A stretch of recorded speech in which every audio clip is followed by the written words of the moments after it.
ਵਾਹਿਗੁਰੂ ਜੀ ਕਾ ਖਾਲਸਾ ਵਾਹਿਗੁਰੂ ਜੀ ਕੀ ਫਤਿਹ। आओ जी सिख धर्म बारे ਆਪਾਂ ਜਾਣਕਾਰੀ ਹਾਸਲ ਕਰੀਏ। प्रश्न नंबर 1 कर रहे हैं पहला, गुरु अर्जन देव जी की शहीदी किस मुगल बादशाह के आदेश ते हुई? जहांगीर। जहांगीर के आदेश ते गुरु अर्जन देव जी की शहीदी हुई। उन्हां उत्ते विद्रोही राजकुमार खुसरो की सहायता करन दा दोष लाया गया। अगे, सम्राट जहांगीर के समय नक्शबंदी कौन सन? सम्राट जहांगीर के समय नक्शबंदी कट्टड़पंथी सूफी सन। कौन सी? कट्टड़पंथी सूफी सन। उन्हां दा केंद्र सरहंद सी अते उन्हां दा प्रसिद्ध नेता शेख अहमद सरहिंदी सरहिंदी सी। अगे, शेख अहमद सरहिंदी कौन सी? शेख अहमद सरहिंदी सरहंद विखे सूफियां दी नक्शबंदी संप्रदा दा मुखी सी। सूफियां दी नक्शबंदी संप्रदा दा मुखी सी शेख अहमद सरहिंदी। ਉਹ ਗੁਰੂ अर्जन देव जी ਦੀ ਲੋਕਪ੍ਰਿਯਤਾ ਕਾਰਨ ਉਹਨਾਂ ਨਾਲ ਈਰਖਾ ਕਰਦਾ ਸੀ ਅਤੇ ਉਸਨੇ ਜਹਾਂਗੀਰ ਦੇ ਵਿਰੁੱਧ ਜਹਾਂਗੀਰ ਨੂੰ ਕਿਹਾ ਕਿ ਗੁਰੂ ਜੀ ਨੂੰ ਸ਼ਹੀਦ ਕੀਤਾ ਜਾਵੇ। ਉਹ ਗੁਰੂ ਜੀ ਦਾ ਵਿਰੋਧੀ ਸੀ। ਅੱਗੇ, ਗੁਰੂ अर्जन देव जी ਦੀ ਸ਼ਹੀਦੀ ਕਦੋਂ ਹੋਈ? 1606 ਈਸਵੀ ਨੂੰ ਹੋਈ ਜੀ। ਜਹਾਂਗੀਰ ਦੀ ਧਾਰਮਿਕ ਕੱਟੜਤਾ ਕਾਰਨ ਅਤੇ ਨਕਸ਼ਬੰਦੀਆਂ ਰਾਹੀਂ ਗੁਰੂ ਸਾਹਿਬ ਵਿਰੁੱਧ ਉਹਨਾਂ ਨੂੰ ਭੜਕਾਇਆ ਗਿਆ। ਅੱਗੇ, ਚੰਦੂ ਸ਼ਾਹ ਕੌਣ ਸੀ? ਚੰਦੂ ਸ਼ਾਹ ਕੌਣ ਸੀ? ਚੰਦੂ ਸ਼ਾਹ ਲਾਹੌਰ ਸੂਬੇ ਦਾ ਦੀਵਾਨ ਸੀ। ਲਾਹੌਰ ਸੂਬੇ ਦਾ ਦੀਵਾਨ ਸੀ ਚੰਦੂ ਸ਼ਾਹ। ਉਹ ਗੁਰੂ अर्जन देव जी ਦੇ ਖਿਲਾਫ ਇਸ ਲਈ ਹੋ ਗਿਆ ਸੀ ਕਿਉਂਕਿ ਉਹਨਾਂ ਨੇ ਚੰਦੂ ਸ਼ਾਹ ਦੀ ਪੁੱਤਰੀ ਨਾਲ ਆਪਣੇ ਪੁੱਤਰ ਹਰਗੋਬਿੰਦ ਸਾਹਿਬ ਜੀ ਦਾ ਵਿਆਹ ਕਰਨ ਦਾ ਸੁਝਾਅ ਸੀ ਜਿਹੜਾ ਉਹ ਠੁਕਰਾ ਦਿੱਤਾ ਸੀ। ਚੰਦੂ ਸ਼ਾਹ ਲਾਹੌਰ ਸੂਬੇ ਦਾ ਦੀਵਾਨ। ਅੱਗੇ ਜੀ, ਪ੍ਰਿਥੀ ਚੰਦ ਕੌਣ ਸੀ? ਗੁਰੂ अर्जन देव जी ਦਾ ਵੱਡਾ ਭਰਾ। ਉਹ ਗੁਰੂ अर्जन देव जी ਨਾਲ ਦੁਸ਼ਮਣੀ ਰੱਖਦਾ ਸੀ ਕਿਉਂਕਿ ਉਹ ਚਾਹੁੰਦਾ ਸੀ ਕਿ ਗੱਦੀ ਦਾ ਵਾਰਸ ਮੈਂ ਬਣਾ। ਅੱਗੇ, ਪ੍ਰਿਥੀਆ ਕਿਹੜੇ ਦੋ ਮੁਗਲ ਅਧਿਕਾਰੀਆਂ ਨਾਲ ਮਿਲ ਕੇ ਗੁਰੂ अर्जन देव जी ਵਿਰੁੱਧ ਸਾਜ਼ਿਸ਼ਾਂ ਕਰ ਰਿਹਾ ਸੀ? ਚੰਦੂ ਸ਼ਾਹ ਤੇ ਸੁਲਹੀ ਖਾਂ। ਚੰਦੂ ਸ਼ਾਹ ਤੇ ਸੁਲਹੀ ਖਾਂ ਨਾਲ ਮਿਲ ਕੇ ਪ੍ਰਿਥੀ ਚੰਦ ਗੁਰੂ ਜੀ ਦੇ ਵਿਰੁੱਧ ਸਾਜ਼ਿਸ਼ਾਂ ਰਚ ਰਿਹਾ ਸੀ। ਅੱਗੇ, ਗੁਰੂ अर्जन देव जी ਨੇ ਆਪਣੇ ਕਿਹੜੇ ਦੋ ਸ਼ਰਧਾਲੂ ਸਿੱਖਾਂ ਨੂੰ ਮੁਗਲ ਸਮਰਾਟ ਅਕਬਰ ਕੋਲ ਭੇਜਿਆ ਸੀ? ਗੁਰੂ अर्जन देव जी ਨੇ ਬਾਬਾ ਬੁੱਢਾ ਜੀ ਤੇ ਭਾਈ ਗੁਰਦਾਸ। ਬਾਬਾ ਬੁੱਢਾ ਜੀ ਤੇ ਭਾਈ ਗੁਰਦਾਸ ਨੂੰ ਭੇਜਿਆ ਸੀ। ਅੱਗੇ, ਬਾਬਾ ਬੁੱਢਾ ਜੀ ਕੌਣ ਸੀ? ਬਾਬਾ ਬੁੱਢਾ ਜੀ ਸ਼੍ਰੀ ਗੁਰੂ अर्जन देव जी ਦੇ ਬੜੇ ਸ਼ਰਧਾਲੂ ਤੇ ਸਨਮਾਨਯੋਗ ਸਿੱਖ ਸੀ। ਉਹ ਪਹਿਲੇ ਗ੍ਰੰਥੀ ਸਨ ਜਿਨ੍ਹਾਂ ਨੂੰ ਬੜਾ ਮਾਣ ਪ੍ਰਾਪਤ ਹੈ ਕਿ ਉਹਨਾਂ ਨੇ ਸ਼੍ਰੀ ਗੁਰੂ ਨਾਨਕ ਦੇਵ ਜੀ ਦੇ ਵੀ ਦਰਸ਼ਨ ਕੀਤੇ। ਅੱਗੇ, ਬਾਬਾ ਪ੍ਰਿਥੀ ਚੰਦ ਦੀ ਸੰਪਰਦਾ ਨੂੰ ਕੀ ਕਿਹਾ ਜਾਂਦਾ ਹੈ? ਉਹਨਾਂ ਦੀ ਸੰਪਰਦਾ ਨੂੰ ਮੀਣੇ ਕਿਹਾ ਜਾਂਦਾ ਹੈ। ਪ੍ਰਿਥੀ ਚੰਦ ਦੀ ਸੰਪਰਦਾ ਨੂੰ ਮੀਣੇ ਕਿਹਾ ਜਾਂਦਾ ਹੈ ਅਤੇ ਜਿਹੜਾ ਉਹਨਾਂ ਦਾ ਉੱਤਰਾਧਿਕਾਰੀ ਸੀ ਉਹ ਹੈਗਾ ਸੀ ਮਿਹਰਬਾਨ, ਜਿਹੜਾ ਕਿ ਉਹਨਾਂ ਦਾ ਸਪੁੱਤਰ ਸੀ। ਮਿਹਰਬਾਨ ਕੌਣ ਸੀ? ਮਿਹਰਬਾਨ ਪ੍ਰਿਥੀ ਚੰਦ ਭਾਵ ਪ੍ਰਿਥੀ ਦਾ ਪੁੱਤਰ ਸੀ। ਉਸਦਾ ਮੁੱਢਲਾ ਨਾਮ ਮਨੋਹਰ ਦਾਸ ਸੀ। ਉਸਨੇ ਜਨਮ ਸਾਖੀ ਦੀ ਰਚਨਾ ਕੀਤੀ। ਖੁਸਰੋ ਕੌਣ ਸੀ? ਖੁਸਰੋ ਸਮਰਾਟ ਜਹਾਂਗੀਰ ਦਾ ਸਭ ਤੋਂ ਵੱਡਾ ਪੁੱਤਰ ਸੀ। ਖੁਸਰੋ ਸਮਰਾਟ ਜਹਾਂਗੀਰ ਦਾ ਸਭ ਤੋਂ ਵੱਡਾ ਪੁੱਤਰ ਸੀ। ਉਸਨੇ ਸਮਰਾਟ ਜਹਾਂਗੀਰ ਵਿਰੁੱਧ ਬਗਾਵਤ ਇਸ ਲਈ ਕੀਤੀ ਕਿਉਂਕਿ ਉਹ ਰਾਜਗੱਦੀ ਪ੍ਰਾਪਤ ਕਰਨ ਦਾ ਚਾਹਵਾਨ ਸੀ। ਅੱਗੇ ਗੁਰੂ ਅਰਜਨ ਦੇਵ ਜੀ ਨੇ ਰਾਜਕੁਮਾਰ ਖੁਸਰੋ ਦੀ ਕਿਵੇਂ ਸਹਾਇਤਾ ਕੀਤੀ ਸੀ। ਵੱਖ-ਵੱਖ ਜਿਹੜੇ ਲੇਖਕ ਨੇ ਉਹਨਾਂ ਦੇ ਅਨੁਸਾਰ ਕਈ ਮੰਨਦੇ ਨੇ ਕਿ ਗੁਰੂ ਅਰਜਨ ਦੇਵ ਜੀ ਨੇ ਖੁਸਰੋ ਨੂੰ ਕੁਝ ਪੈਸੇ ਦੇ ਕੇ ਉਹਨਾਂ ਦੀ ਸਹਾਇਤਾ ਕੀਤੀ, ਮੱਥੇ ਉੱਤੇ ਤਿਲਕ ਲਾਇਆ ਅਤੇ ਉਹਨਾਂ ਦੀ ਸਫਲਤਾ ਦੇ ਲਈ ਅਰਦਾਸ ਕੀਤੀ, ਪਰੰਤੂ ਅਸਲ ਵਿੱਚ ਗੁਰੂ ਸਾਹਿਬ ਨੇ ਉਸ ਨੂੰ ਸਿਰਫ ਪਨਾਹ ਦਿੱਤੀ ਸੀ ਅਤੇ ਲੰਗਰ ਛਕਾਇਆ ਸੀ, ਹੋਰ ਕੁਝ ਨਹੀਂ ਕੀਤਾ। ਅੱਗੇ ਜਦੂਨਾਥ ਸਰਕਾਰ ਅਨੁਸਾਰ ਗੁਰੂ ਅਰਜਨ ਦੇਵ ਜੀ ਦੀ ਸ਼ਹੀਦੀ ਦਾ ਕੀ ਕਾਰਨ ਸੀ। ਜਦੂਨਾਥ ਸਰਕਾਰ ਦੇ ਵਿਚਾਰ ਅਨੁਸਾਰ ਗੁਰੂ ਅਰਜਨ ਦੇਵ ਜੀ ਨੇ ਇੱਕ ਰਾਜਨੀਤਿਕ ਵਿਦਰੋਹੀ ਰਾਜਕੁਮਾਰ ਖੁਸਰੋ ਦੀ ਸਹਾਇਤਾ ਕੀਤੀ ਸੀ। ਇਸ ਲਈ ਰਾਜਨੀਤਿਕ ਅਪਰਾਧੀ ਹੋਣ ਕਾਰਨ ਉਹਨਾਂ ਨੂੰ ਮੌਤ ਦੀ ਸਜ਼ਾ ਦਿੱਤੀ ਗਈ, ਪਰੰਤੂ ਇਹ ਵਿਚਾਰ ਬਹੁਤਾ ਠੀਕ ਨਹੀਂ ਮੰਨਿਆ ਜਾਂਦਾ।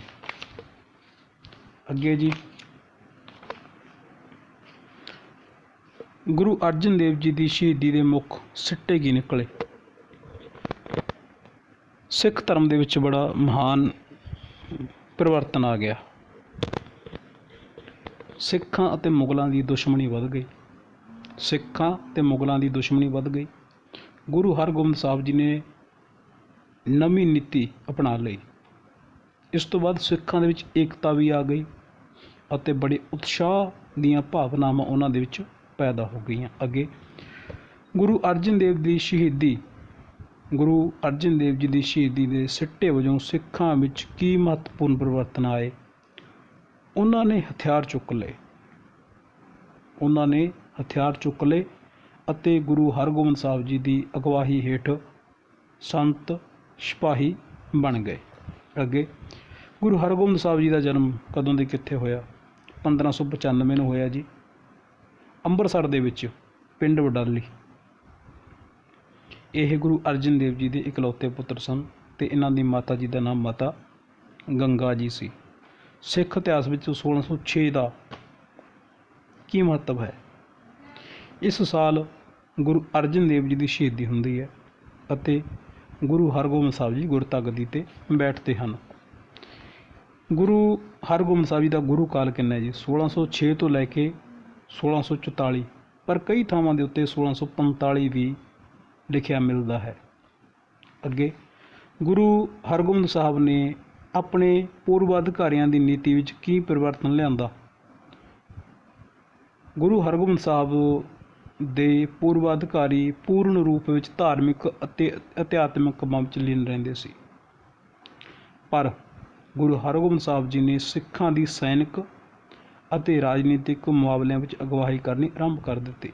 ਧਰਮ ਦੇ ਨਾਲ ਨਾਲ ਸੈਨਿਕ ਅਤੇ ਰਾਜਨੀਤਿਕ ਅਗਵਾਈ ਵੀ ਆਰੰਭ ਹੋ ਗਈ। ਅੱਗੇ ਜੀ ਗੁਰੂ ਹਰਗੋਬਿੰਦ ਸਾਹਿਬ ਰਾਹੀਂ ਜਿਹੜੀ ਨਵੀਂ ਨੀਤੀ ਅਪਣਾਈ, ਉਹਨਾਂ ਦੇ ਮੁੱਖ ਕਾਰਨ ਕੀ ਸਨ। ਦੇਖੋ, ਮੁਗਲ ਸਰਕਾਰ ਜਿਹੜੀ ਉਹ ਧਾਰਮਿਕ ਤੌਰ 'ਤੇ ਅਸਹਿਣਸ਼ੀਲ ਦੀ ਨੀਤੀ ਸੀ। ਮੁਗਲ ਸਰਕਾਰ ਦੀ ਧਾਰਮਿਕ ਅਸਹਿਣਸ਼ੀਲ ਦੀ ਨੀਤੀ, ਗੁਰੂ ਅਰਜਨ ਦੇਵ ਦੀ ਸ਼ਹੀਦੀ, ਗੁਰੂ ਅਰਜਨ ਦੇਵ ਜੀ ਦਾ ਹਰਗੋਬਿੰਦ ਸਾਹਿਬ ਜੀ ਨੂੰ ਸ਼ਸਤਰ ਧਾਰਨ ਕਰਨ ਅਤੇ ਸੈਨਾ ਰੱਖਣ ਦਾ ਅੰਤਿਮ ਸੁਨੇਹਾ, ਇਹ ਕਾਰਨ ਸੀ। ਇੱਕ ਤਾਂ ਜਿਹੜੀ ਸਰਕਾਰ ਸੀ ਉਹਦੇ ਵਿੱਚ ਸਹਿਣਸ਼ੀਲਤਾ ਨਹੀਂ ਸੀ ਰਹੀ ਸਿੱਖਾਂ ਪ੍ਰਤੀ। ਗੁਰੂ ਅਰਜਨ ਦੇਵ ਦੀ ਸ਼ਹੀਦੀ ਹੋ ਗਈ ਸੀ।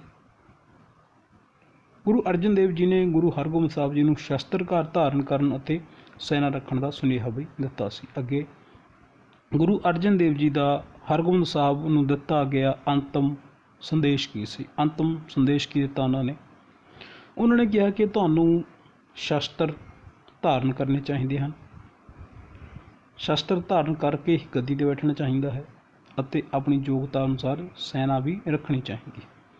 ਮੀਰੀ ਅਤੇ ਪੀਰ ਦੀਆਂ 2 ਤਲਵਾਰਾਂ ਕਿਸ ਗੁਰੂ ਸਾਹਿਬਾਨ ਨੇ ਧਾਰਨ ਕੀਤੀਆਂ। ਗੁਰੂ ਹਰਗੋਬਿੰਦ ਸਾਹਿਬ ਜੀ ਨੇ ਧਾਰਨ ਕੀਤੀਆਂ ਸੀ ਜੀ।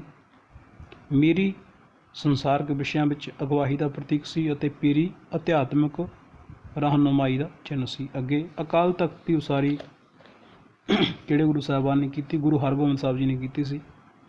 ਇਸ ਦਾ ਉਦੇਸ਼ ਸੀ ਕਿ ਗੁਰੂ ਸਾਹਿਬਾਨ ਵੱਲੋਂ ਸਿੱਖਾਂ ਦੀ ਸੈਨਿਕ ਅਤੇ ਰਾਜਨੀਤਿਕ ਮਾਮਲਿਆਂ ਵਿੱਚ ਰਹਿਨੁਮਾਈ ਕਰਨੀ।